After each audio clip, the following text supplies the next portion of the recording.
Chakshu unmilitam jena tasmaya shri guruve namaha. Guruve Gauda Chandraya Radhikaya Taravaye Krishnaya Krishna Bhaktaya Taravaktaya Namo Namaha. Yam Prabhajantamana Petyam Apetya Dvaipayano Viraha Katara Ajuhava Putreti Tam Mayatayo Taravo Benedustam Sarvabhutam Hridimanatosmi. I first of all offer millions and millions of Dandavat pranams unto the lotus feet of my most beloved Gurudev, Nitya Lila Pravishta Om Astautarasdara Shishimad Srila Bhaktivedanta Narayan Goswami Maharaj. And I'm offering the same again millions and millions of times unto the lotus feet of our most beloved Nitya Lila Pravishta Om Astautarasdara Shishimad Srila Bhaktivedanta Swami Srila Prabhupada. And I'm offering millions and millions of Dandavat pranams unto the lotus feet of all our Rupanuga, Guru Vargya, and all the Vaishnav and Vaishnavi devotees of the Lord. My Dandavat pranams to all of you. So continuing with our study of Jaiva Dharma, and I hope for all of you that this Jaiva Dharma is revealing itself more fully within your hearts each day, at least having the reverence and honor for this scripture. If that is increasing, then the mercy of Bhaktivinoda Thakur will run behind you. So now we're onto the first 5 verses from the Falshruti. Pritiviteyata kata dharmaname chale, bhagavata kahe shaba paripurna chale. As indicated in Srimad Bhagavatam 1.1.2, all the philosophies on earth that are celebrated as Dharma are utterly deceptive. Now, we've spoken many times about this, but today I want to interrupt our reading of Jaiva Dharma and read something directly from the Bhagavatam, which is amazingly substantiating every single verse that Bhaktivinoda Thakur is describing in his Falshruti. Every verse, he's talking about Dharma, Artha, Karma, Moksha being rejected. He's talking about Kevala Advaitavadis. He's talking about Advaya, Achintya Beda, Abeda Tattva. He's talking about all these topics. And remarkably, in the commentary of Bhaktivedanta Swami Prabhupada, he talks about all exactly the same things. So we should appreciate that this Jaiva Dharma is simultaneously, as a condensed compilation of Mahaprabhu's instructions, it's also the condensed Srimad Bhagavatam in its entirety. All of the truths in Srimad Bhagavatam are here in Jaiva Dharma. Bhaktivinoda Thakur is trying to make things easy for the conditioned souls to access, because he knows it's Kali Yuga. People are very lazy. They don't want to read through 12 cantos. It's too frightening. But when they look at this Jaiva Dharma, it might seem more accessible. So I'll just read this verse 1.1.2 is what he mentions here. Actually, the similarity between Jaiva Dharma at the beginning, I've said before, when Sannyasi Thakur, he's like a Brahmagyani, which is similar to Shukadev Goswami. Shukadev Goswami is like a Brahmavad. So they're very similar in that sense. So Bhaktivinoda Thakur opens out with the same kind of mood that Srimad Bhagavatam. Bhaktivinoda Thakur loved this Srimad Bhagavatam with such intensity. He wrote that Archamarichi Mala under the guidance of Swarup Damodar, instructed him, you write the Chatushloki, you take all of this out and you put it in this Archamarichi Mala. And also Krishna Samhita, where he's describing the 10th canto and all the demons, etc. And in the Krishna Samhita, he's also discussing the Chatushloki. So he's referencing 1.1.2 here. So this is Dharma Projita Kaitavatra Parama Nirmatsaranam Shatam. So to read the translation and just appreciate what is Bhaktivinoda Thakur. We're trying to understand the heart of Bhaktivinoda Thakur. Where's he coming from? What's he trying to give us? He's trying to give us Srimad Bhagavatam He is giving us Srimad Bhagavatam if we have the eyes and the capacity to appreciate that. So in the translation of this verse, completely rejecting all religious activities. This is what he says, all dharmas have to be rejected. Completely rejecting all religious activities which are materially motivated. He says this practically in every single verse of the Falshruti, saying the same thing. This Bhagavat Purana propounds the highest truth, which is understandable by those devotees who are fully pure in heart. So Bhaktivinoda Thakur keeps using the word faithful. The faithful listener, the faithful reader, the faithful person who's following this. So faith is like purity. So if one is faithful, pure, is saying, understandable by those devotees who are fully pure in heart. The highest truth is reality distinguished from illusion for the welfare of all. This is what urgently Bhaktivinoda Thakur is trying to give. Such truth uproots the threefold miseries. This beautiful Bhagavatam, compiled by the great sage Vyasadeva in his maturity, is sufficient in itself for God realization. What is the need of any other scripture? As soon as one attentively and submissively hears the message of Bhagavatam, by this culture of knowledge, the Supreme Lord is established within his heart. So here, this is the verse. Now I want to read this commentary by Bhaktivedanta Swami Prabhupada, just to appreciate more deeply the Falshruti and the mood that Bhaktivinoda Thakur is actually giving in this whole Jaiva Dharma. He's saying the same things. Dharma, artha, karma, moksha should be eliminated, all these dharmas, etc. So Bhaktivedanta Swami is saying the same thing, which is remarkable. He says, purport, religion includes 4 primary subjects, namely pious activities, that's like dharma, economic development, dharma, karma, that's karma, satisfaction of the senses, that's karma, and finally, liberation from material bondage, that's moksha. So here he said it in the first sentence, exactly the same as Bhaktivinoda Thakur was saying it. Irreligious life is a barbarous condition. Indeed, human life begins when religion begins. Without religiosity, then it's animal life. Eating, sleeping, fearing, and mating are the 4 principles of animal life. That's all the animals think about. You can't preach to the cow. The cow might be in sattva gun, but you can't preach to the cow. The cow won't understand the conception of God. It's in sattva gun, yes, like a horse is in rajagun, for example. But you can't preach to them even though they're in that mood, because this is interesting to appreciate what we read yesterday about those brahmanas who were in sattva gun and those brahmanas who were in rajagun also. These are common both to animals and to human beings, eating, sleeping, mating, and defending. But religion is the extra function of the human being. Without religion, human life is no better than animal life. Therefore, in human societies, there is some form of religion which aims at self-realization and which makes reference to man's eternal relationship with God. So these same statements are what this Falshruti is all about. But let me continue. Please be patient with this. I'm not neglecting our Jaiva Dharma. I'm trying to appreciate the parallel between Jaiva Dharma and Srimad Bhagavatam. And this is just a tiny little instance. It's like when you test rice, you take 1 grain out and you can test it. So we're taking 1 verse and we're putting it alongside Jaiva Dharma just to appreciate the absolute synchronicity of Jaiva Dharma and Srimad Bhagavatam. In the lower stages of human civilization, there is always competition to lord it over the material nature. Or in other words, there is continuous rivalry to satisfy the senses. Mankind is full of strife.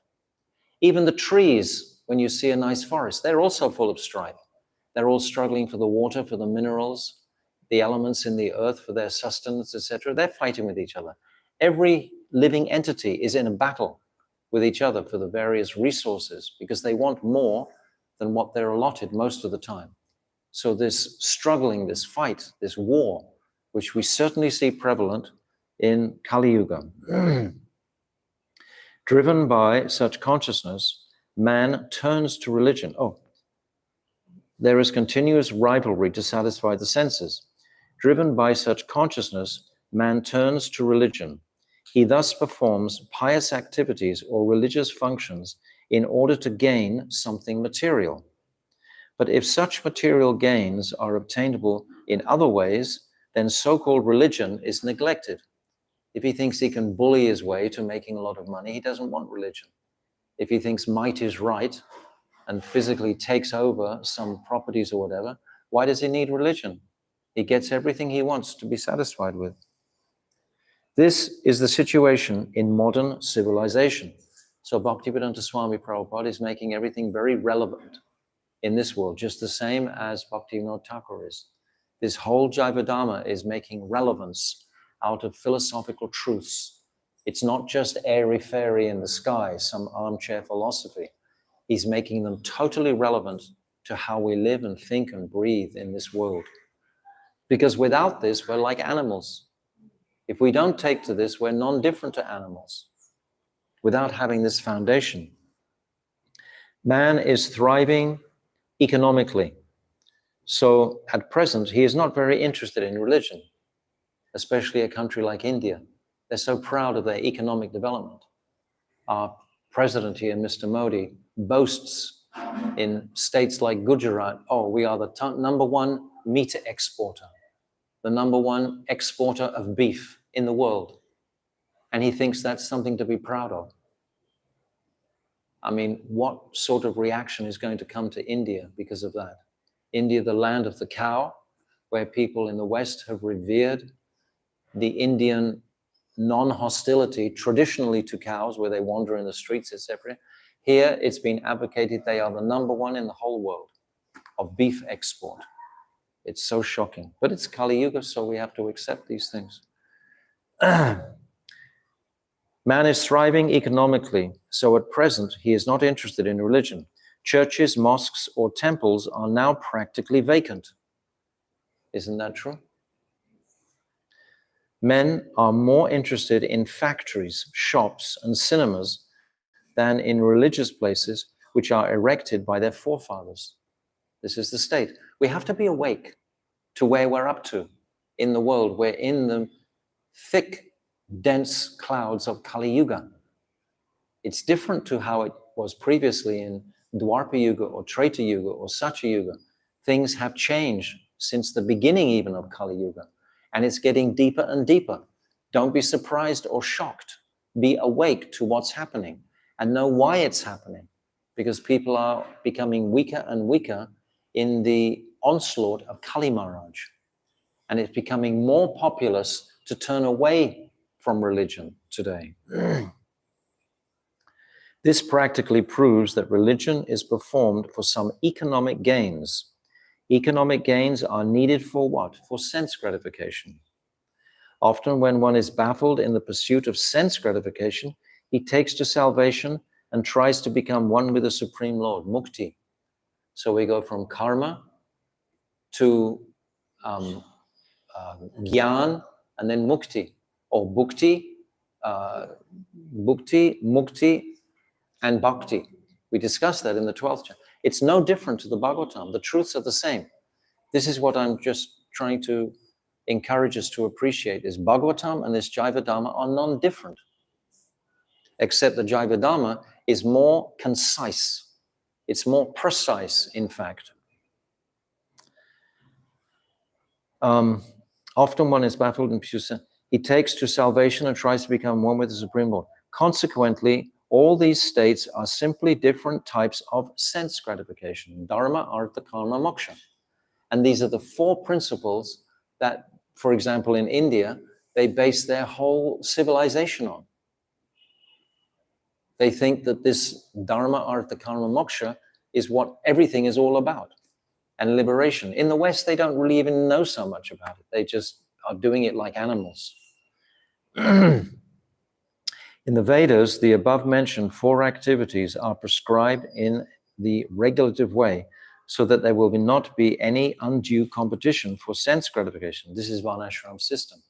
In the Varnashram system, it's arranged so that these 4 dharmas can be easily accessed, and the final bhakti will be available for following. If those are following carefully that Varnashram system, then bhakti can find a comfortable. Krishna only advents in India.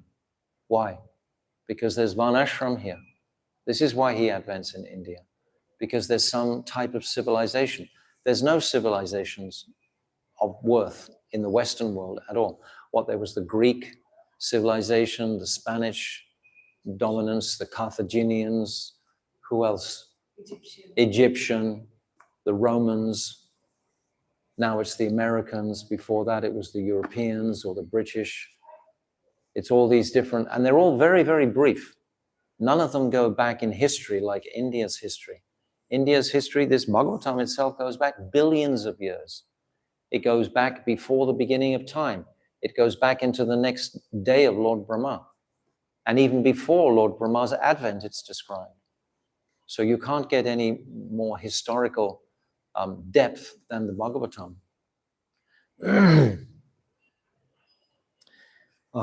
But Srimad Bhagavatam is transcendental to all these sense gratificatory activities. This is why Bhaktivinoda Thakur is constantly saying the same thing. He says it in almost every Falshruti. Reject these dharmas, reject these dharmas. This is what we've been hearing for weeks and weeks and weeks while we've been going through it. We don't accept these material dharmas. We're looking for the transcendental goal. It is a purely transcendental literature which can be understood only by the pure devotees of the Lord, who are transcendental to competitive sense gratification. They're above material desires. In the material world, there is keen competition between animal and animal, man and man, community and community, nation and nation, even tree and tree, I've just said. All across, the nature of this material world is competition. But the devotees of the Lord rise above such competitions. When he says the devotees of the Lord, it means those active devotees who are practicing this detachment from material energy. They do not compete with the materialist because they are on the path back to Godhead, where life is eternal and blissful. Such transcendentalists are non-envious and pure in heart. In the material world, everyone is envious of everyone else, and therefore there is competition. It's described that this whole material world is crackling with envy. Everyone is envy. Pride and envy. These are the two synonyms. Is that the right word? Of conditioned life. Pride and envy. They're synonymous. But the transcendental devotees are not only free from material envy, but are well-wishers to everyone. And they strive to establish a competition-less society with God in the center. The contemporary socialist conception of a competitionless society is artificial, because in the socialist state, there is competition for the post of dictator. Yeah, there might be a socialist state, but it's the top job that everyone wants. That means politics. From the point of view of the Vedas, or from the point of view of common human activities, sense gratification is the basis of material life. There are 3 paths mentioned in the Vedas. One involves fruitive activities, that's karma yoga, to gain promotion to better planets. Another involves worshipping different demigods for promotion to the planets of the demigods, as swaga, etc. And another involves realizing the absolute truth in his impersonal feature and becoming one with him. This is moksha, mukti. The impersonal aspect of the absolute truth is not the highest. Above the impersonal feature is the Paramatma feature. We've already discussed that at length. And above this is the personal feature of the absolute truth, or Bhagavan. Srimad Bhagavatam gives information about the absolute truth in his personal feature. This is the truth that's really required, is the personal feature. This is going to be described extensively, the tattva of that, in the last 14 chapters.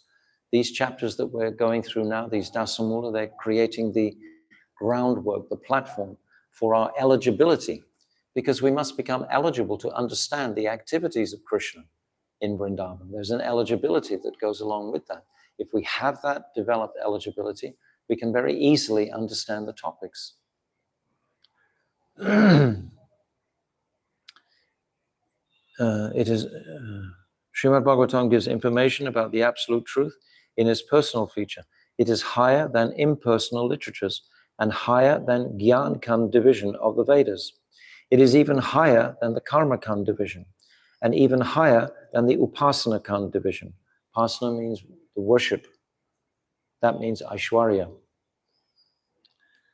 There is competition to reach heavenly planets for better sense gratification. And there is similar competition in the Gyan Kand and the Upasana Kand. The Srimad Bhagavatam is superior to all of these because it aims at the supreme truth, which is the substance or the root of all categories. So never think that Bhaktivinoda Thakur is being repetitious. He has to say these things again and again. Like in this commentary, Bhaktivedanta Swami Prabhupada, he's repeating the same message again and again. And in so many of the purports, because we need to wake up to it. From Srimad Bhagavatam, one can come to know the substance as well as the categories. The substance of the absolute truth, the Supreme Lord, and all emanations are relative forms of energy. That's Shakti Tattva. So we know what he's talking about. We've just gone through Shakti Tattva. We know what he's saying. Nothing is apart from the substance, but at the same time, the energies are different from the substance. We've discussed this Samvit, Plandini, Chit Shaktis. We discussed Jiva Shakti, Maya Shakti, Krishna Shakti, or Chit Shakti. These energies, we've just discussed that. This conception is not contradictory, Srimad Bhagavatam explicitly promulgates this simultaneously one and different philosophy of the Vedanta Sutra, which begins with the Janmadi Asya Sutra. So this one and different, this is Achintya Bheda Veda Tattva. This is also described in the Falshruti. This knowledge that the energy of the Lord is simultaneously one with and different from the Lord is an answer to the mental speculators. So those who are mentally speculating, not knowing who am I in relationship to Krishna, this appreciation of I am one and yet I am different from him. This is categorically so important to realize this truth, this Achintya Bheda Veda Tattva. When this knowledge is factually understood, one sees the conception of monism and dualism to be imperfect. Development of this transcendental consciousness, grounded in the conception of simultaneously one and different, leads one immediately to the stage of freedom from the threefold material miseries. Bhaktivedanta Swami Prabhupada is just opening out this whole Bhagavatam here in this commentary. He's giving us such an insight, the same as the Falshruti. Falshruti is doing the same. It's giving us an insight into what's going to be discussed in the Jaiva Dharma.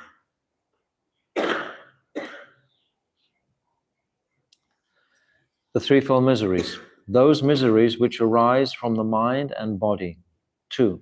Those miseries inflicted by other living entities, adibhotic. And those miseries arising from natural catastrophes over which one has no control, adidaivik.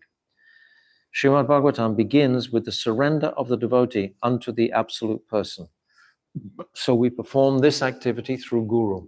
The principle of Guru is the initial stage of surrendering to Krishna. If we can surrender to Guru, then next stage is surrendering to Krishna. If we're not able to surrender to Guru, how on earth are we able to surrender to Krishna? Guru is living, present in front of us, or the sadhus are present in front of us. If we can't surrender to them, how can we expect to surrender to Krishna? We would make it abstract if we try to jump over the sadhus and over Guru. It would just be like an imagination or a dream. The devotee is fully aware that he is one with the Absolute and at the same time in the eternal position of servant to the Absolute. In the material conception, one falsely thinks himself the lord of all he surveys, and therefore he is always troubled by the threefold miseries of life.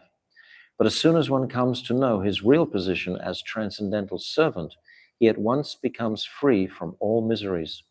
As long as the living entity is trying to master material nature, there is no possibility of his becoming servant of the supreme service to the Lord.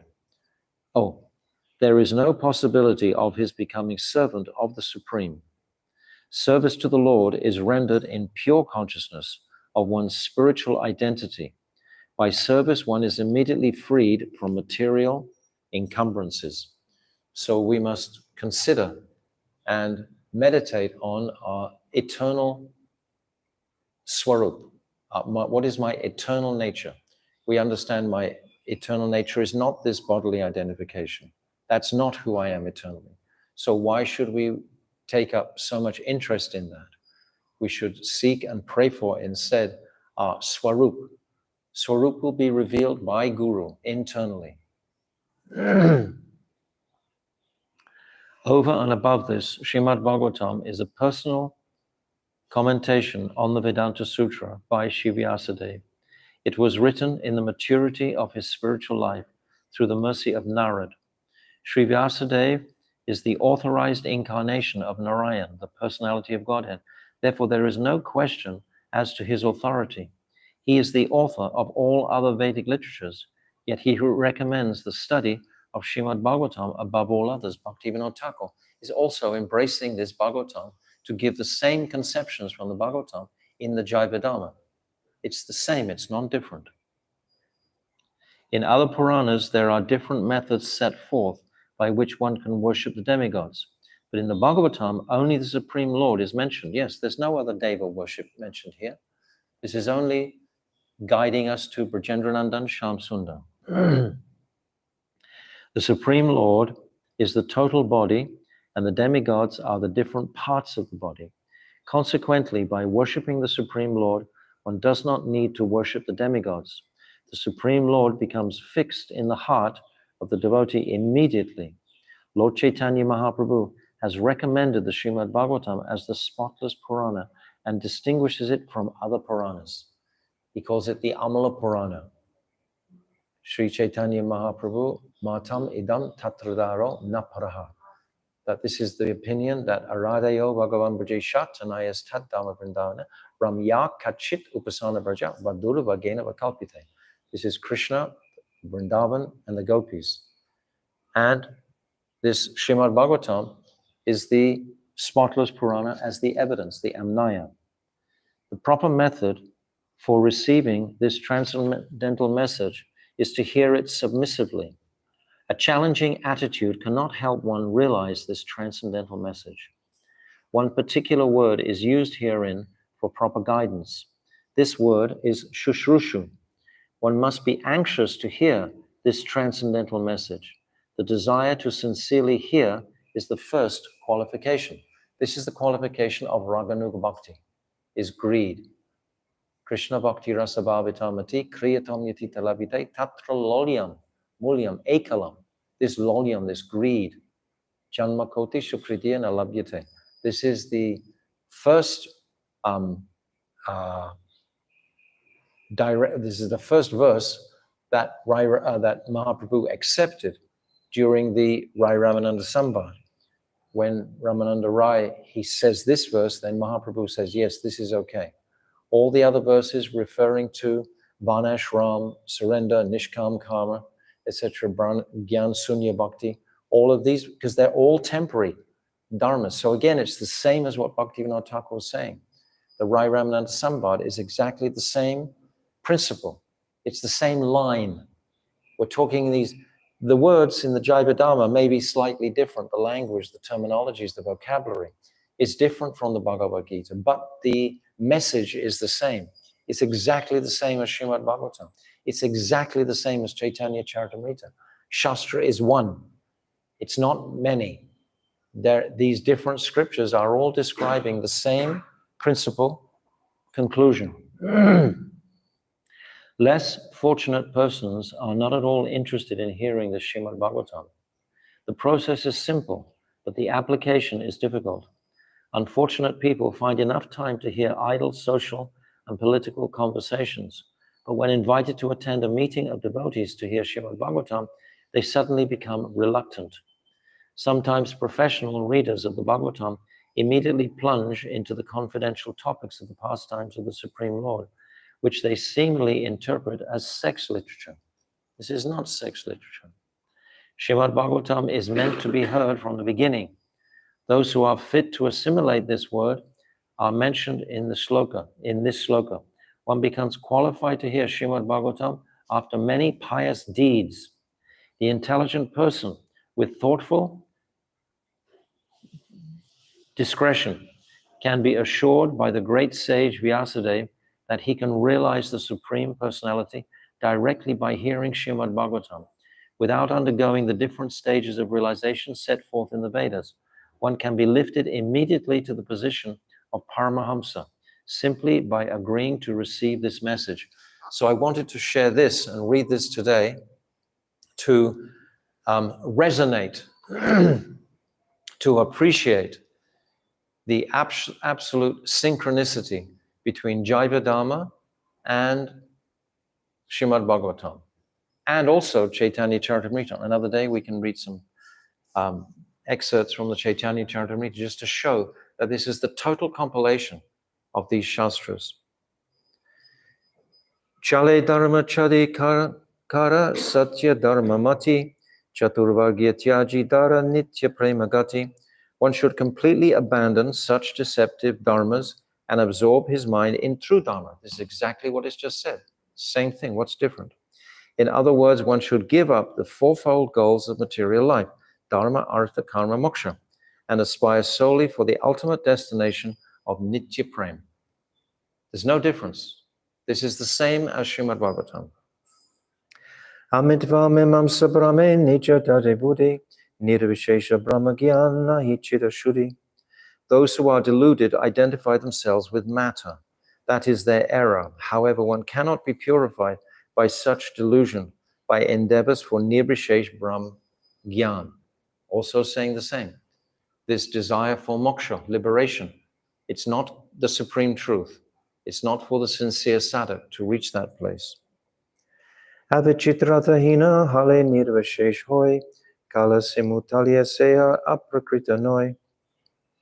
The Mayavadi thinks Sri Krishna to be subject to the limitations of time, such as birth and death, and considers that he is not transcendental. Thus, he rejects Sri Bhagavan's Vichitrata, astonishing characteristics, paraphernalia, qualities, and lila. Through this vicious attempt, he is left with the philosophy of Nirvishesh Brahm. Kanda jnane hoya dharma ache sunishchaya prakritita hoya kabu aprakrita noya.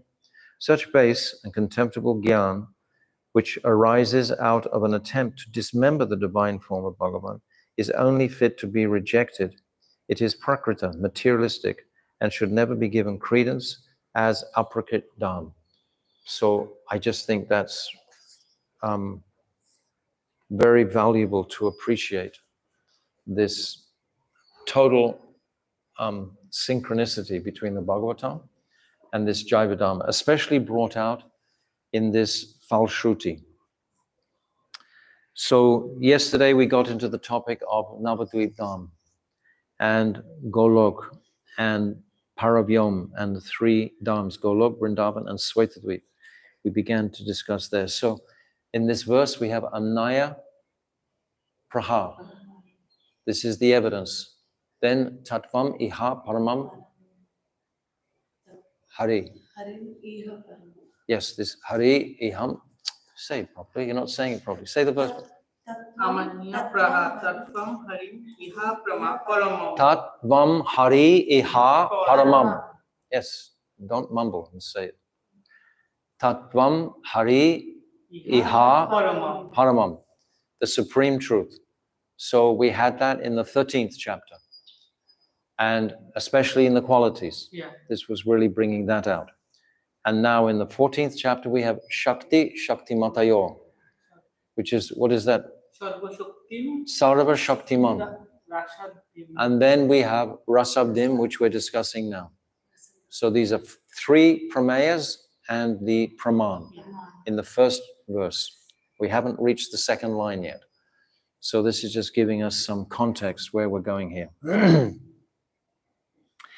He asks about the size of Navadvip. And then at the bottom of page 326, are the pastimes of Sri Gaurangadev a work of Swarup Shakti? Good question.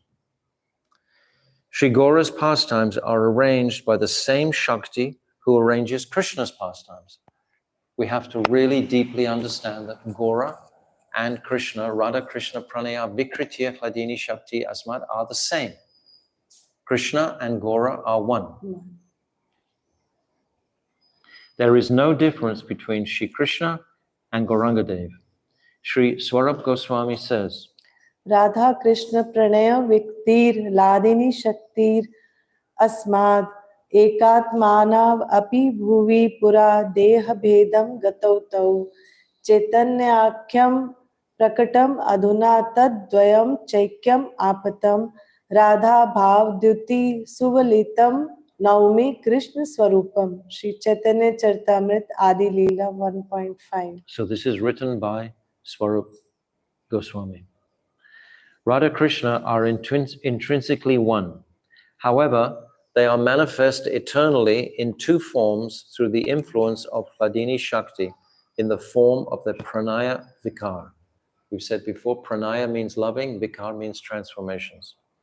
Because of the eternality of their pastimes, Vilas Tattva, now these two tattvas are manifested in one Swarup in the form of Chaitanya Tattva.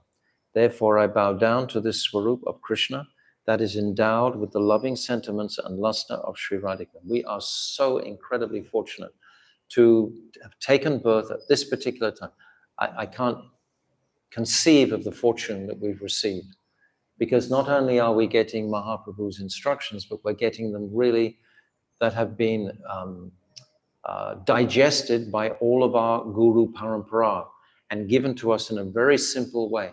Like that commentary I just read in the Bhagavatam, Bhaktivedanta Swami Prabhupada, fully digested all of these truths and giving it to us in a very simple manner. And all we have to do is give it oral reception with faith, not to challenge, but with faith. And then these truths will be realized. And because Mahaprabhu is empowering the Mahamantra, so we have this meditation of the Mahamantra to actually purify the dark consciousness, the darkness of the... What is the darkness? The dark is the I-centered, me-centered. Everything is on me. I am the master of creation. Everything is about me. So to purify that conception and to see the Lord, to see the holy dhams, to see Mahaprabhu's activities, to see this is our objective. Krishna and Chaitanya Mahaprabhu are both eternally manifest. It cannot be determined which of them came earlier and who came later. From Chaitanya, first Chaitanya was there, and then Radha Krishna manifested. And now they have merged together again and appeared in the form of Chaitanya Dev. The understanding of this statement is not that one of them existed earlier and the other appeared later. This is eternal personalities. They don't have any time when they manifested. They always eternally existing. Therefore, you can't say one came before the other. But in our history, we have Krishna first, and it's always like this. Every day of Lord Brahma, first of all, that Lila Purushottam, Sri Krishna, comes and performs his ecstatic pastimes. But that's what he's doing in principle. He's come to perform his pastimes to attract Anugrahaya Bhaktanam Manusyam Deha Ashridatam Bhajate Tad Rishi Kritya Yashrutva Tatrado Bhavet. That he's performing these human-like pastimes to attract the devotees, the conditioned souls, to his reality, the reality of his personal nature. That Anugrahaya Bhaktanam Manusyam. Manusyam means human-like. Bhajate tadrishi kritva yashrutva tatparo. Paro means topmost. Bhavet. Bhavet means it's like the imperative These pastimes must attract the jiva. If you hear nicely about the Ras Lila, if you hear nicely about Krishna with the gopis and the different pastimes, especially about the loving pastimes between Radha and Krishna, especially when we come to the Rasa Tattva section, the nature of their relationship with each other, and especially which is seen through the eyes of the Manjaris directly, because they are having access to this conjugal relationship more so than the Sakhis. And we have this possibility to connect with this if we want it. It's all up to us. If we really want it. Do we want it? Nah. Give us an ice cream instead. Right? Give us some money instead. Give me a nice island in the sun instead. Give me some shanti. Right? Give me all these different things we want instead. Do we actually want to serve Radha and Krishna's pastimes in Vrindavan? No. We have to hear more about them to build up that lonium, that greed. That greed is the ingredient of Raganuga. Fear is the ingredient of Vaidhi Bhakti. One who is fearful follows the path of Ramanuja, Madhvacharya, etc. The understanding of this statement is not that one of them existed earlier and that the other appeared before. Both manifestations are eternal. They are present for all time and will exist for all time. All the pastimes of the Supreme Truth are eternal. Those who think that one of these pastimes is principal and the other is secondary are ignorant of the truth and devoid of rasa. So never think like that. They are eternally connected. But they do come in historically in a traditional way, because Mahaprabhu comes to explain who was Lila Purushottam Krishna. Mahaprabhu is Prem Purushottam. He's giving Prem. Krishna was tasting his Lila, but Mahaprabhu is tasting Prem and giving Prem at the same time. That's what he's doing. That's his activities. So we are so fortunate to be the recipients of that. If we were here before Mahaprabhu had advented, we would just be following the regulations of Vaidhi Bhakti, basically. Very few understood much about Raganuga before the advent of Mahaprabhu. Even Jaiva Goswami couldn't write that verse, I've said many times. Smaragarala Kandanam Mamasirasi Mandalam Dehi Palapalavam Udaram. He couldn't write it. Krishna had to come and write it himself. Rajanath, if Sri Gaurangadev is directly the complete plenary truth, what then is the process for his worship? So now Rajanath is becoming excited. He's becoming more interested. Now he wants to take up this process, this upasana, this process of worship. Babaji, worshipping Gaura by chanting Gaura Nam mantra awards the same benefit as worshipping Krishna by chanting his holy names in Krishna Nam mantra. Worshipping Gaura through the Krishna mantra is the same as worshipping Krishna by the Gaura mantra. Those who believe that there is a difference between Gaura and Krishna are extremely foolish. They are simply servants of Kali. Says it very strongly. Servants of Kali. Rajanath, where can one find the mantra of the hidden avatar Sri Chaitanya Mahaprabhu? The tantras, which contain the mantras of the manifest avatars, also contain the mantra of the hidden avatar in a secret way. Those whose intelligence is not crooked can understand it. That means you're not being deceptive, you're being direct, you want the truth. Rajanath, by what method is Gauranga worshipped as Yugal, the dual form? Babaji, Sri Gauranga's Yugal is formed in one way in the Archan process and another way in the Bhajan process. Sri Gaura, Vishnu Priya, is worshipped in the process of Archan, and in the process of Bhajan, one performs seva of Sri Gaur Gadadhar. Bhaktivinoda Thakur was very much always advocating Gaur Gadadhar worship. This is Bhajan.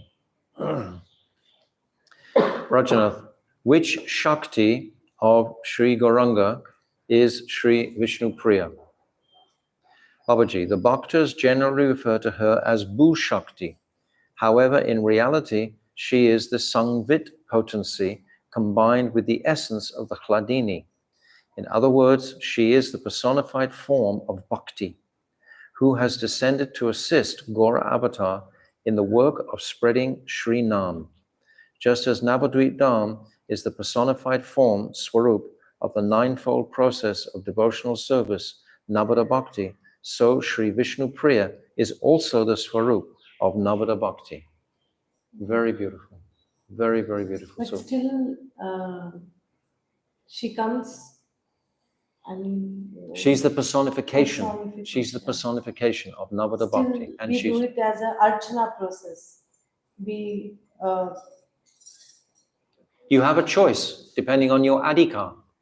Depending on your adhikar, what is your inclination? Is your inclination to do the deity worship?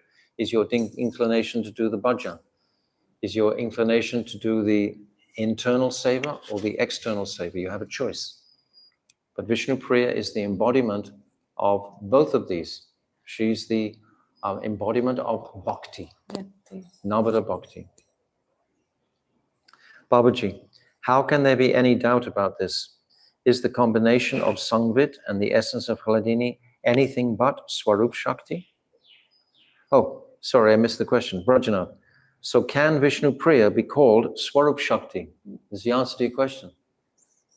How can there be any doubt about this? Is the combination of Sangvit and the essence of Hladini Shakti anything but Swarup Shakti? Brajanath, Prabhuji, I will soon learn to worship Sri Gaura. I have just remembered something else that I would like you to please explain to me clearly. You have explained that Chit Shakti, Jiva Shakti, and Maya Shakti are three manifestations of Swarup Shakti. That Hladini, Sangvit, and Hladini are three functions, forms, vrittis of Swarup Shakti. And that these three functions, namely Hladini, Sangvit, and Sadhini, act on the three manifestations, Chit, Jiva, and Maya. So the three functions are acting on the manifestations. These three aspects are influencing Chit Shakti, Jiva Shakti, and Maya Shakti. They're influencing them through. And in that map, that Para Tattva map, it's there very clearly. All of this is simply the work of Shakti. Apart from this, the spiritual world, the spiritual body, and the spiritual pastimes are also indications of Shakti alone. Then what is the indication of Shaktiman Krishna? This is Brajanath's question. What is Krishna doing? Babaji, this is a very difficult problem. Do you want to kill this old man with the sharp arrows of your arguments? My dear son, the answer is as simple as the question, but it is difficult to find a person who is qualified to understand it.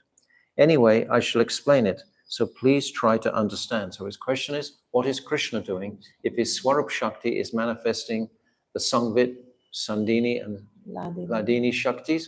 Then what is Krishna doing? I agree that Krishna's name, form, qualities, and pastimes all indicate the function of Shakti. However, freedom, swa-tantrata, and free will, swa-ichamayata, are not the work of Shakti. They are both intrinsic activities of the Supreme Person, and Krishna is that Supreme Person who has free will and is the abode of Shakti. It's like the sun and the heat of the sun. The sun is the origin, and the heat is like the Shakti. So it's explaining here that Krishna is the potency to inspire the jiva to desire, and then the Shakti is going to fulfill that. Let's read. Shakti is the enjoyed and Krishna is the enjoyer. Shakti is dependent, but Krishna is independent, just like the heat is dependent on the sun. The sun is completely independent of the heat, right? When you think of the sun planet, Shakti surrounds that independent Supreme Person on all sides, but he is always conscious of Shakti, always conscious of Shakti. The independent Purush is the master of Shakti, even though he is covered by Shakti. Human beings can only realize that supreme person, Parama Purush, by taking shelter of that Shakti. That is why the conditioned Jiva cannot realize the identity of Shaktiman independently from realizing the identity of Shakti. Fascinating. First, we have to realize the identity of Shakti in the manifestation of Guru, Sadhu. And then we can realize Krishna in service to him. That is why the conditioned Jiva cannot realize the identity of Shaktiman independently from realizing the identity of Shakti. However, when the bhaktas develop love for Shaktiman, they are able to perceive him who is beyond Shakti. Bhakti is a form of Shakti, and that is why she has a female form. Being under the guidance of Krishna's internal potency, Swarup Shakti, she experiences the pastimes of the Purush. Those pastimes indicate that Krishna is possessed of both free will and the intrinsic quality of being the predominating enjoyer. So Krishna is the enjoyer. Shakti is his person that is enjoying Krishna. I think I've been reading this a little bit quickly because I was looking at the time and wanted to complete the chapter today, but we can read through this again. But it's very profound. Okay. We'll carry on and pray for mercy to understand something.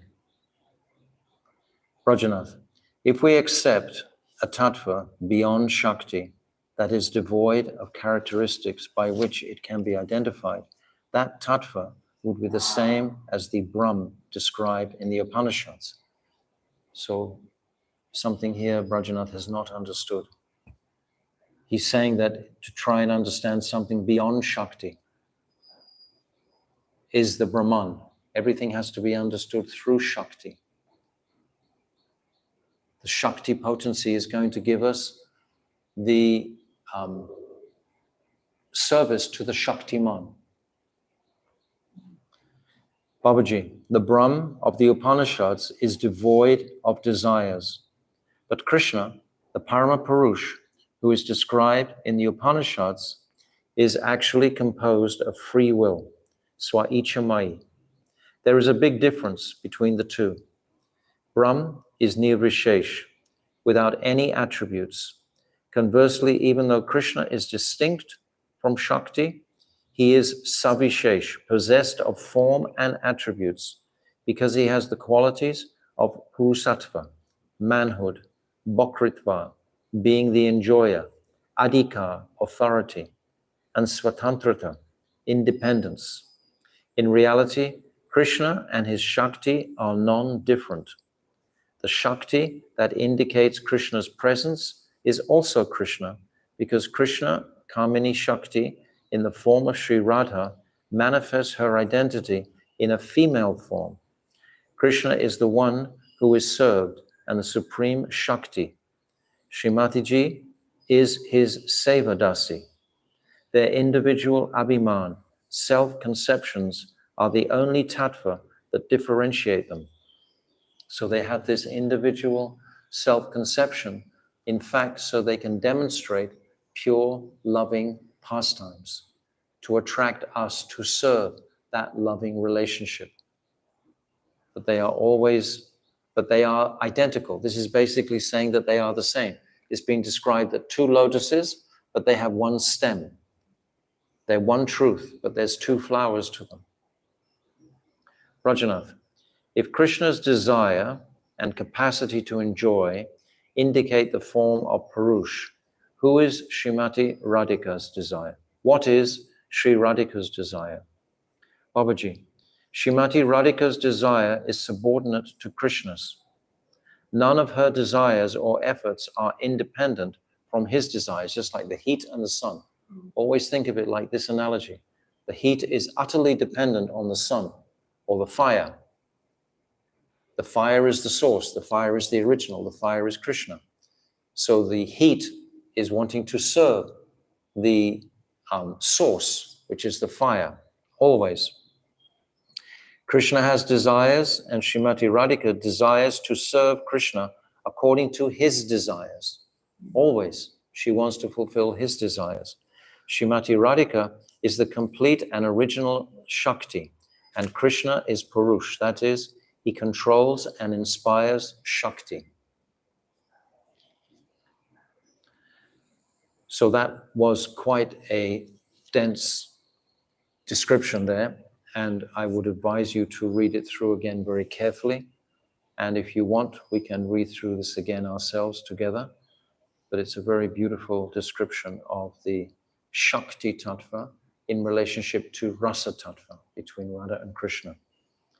After this discussion, Babaji Maharaj observed that it was quite late at night and asked Brajnath to return to his home. Brajnath offered Dandavat pranams at Babaji Maharaj's feet and walked towards Bilva Pushkarini in a blissful mood. Day by day, Brajnath's moods were changing. This very much alarmed his family members, and his paternal grandmother decided to get him married as soon as possible. She started looking for a suitable match, but Brajnath always stayed aloof from these matters and did not heed the conversations regarding marriage. Rather, he remained constantly absorbed in contemplating the various tattvas that he heard from Babaji Maharaj. He was naturally drawn to Babaji Maharaj in Shiva Sangam, for he wanted to realize those tattvas he had heard and was greedy to hear ever new nectarian teachings. So it's interesting how Bhaktivinoda Thakur ends such a profound philosophical chapter on such a light note of Brajanath's marriage. That's to bring us into the reality of this world. We are living as conditioned souls in this world. If we just keep heading into the philosophical descriptions of what is Shakti Tattva, what is Krishna Tattva, and what are the distinctions between the two, we can get very mental, we can get very high in that sense, but we need to be grounded. We are living in this world and we have to perform various material functions. So Brajanath also, so Bhaktivinoda Thakur is grounding this chapter at the end with the story aspect of this Jaiva Dharma, because all the way through it's going to be about Brajanath getting married at some point and him showing his disinterest. This is Indian culture. The Western culture doesn't have anything to do with this at all. Western culture, people just get married if they want, or they don't get married if they don't want. But Indian culture is solidly based on the parents, etc., arranging all these things. It's part of the civilization, which is good because it's a social arrangement.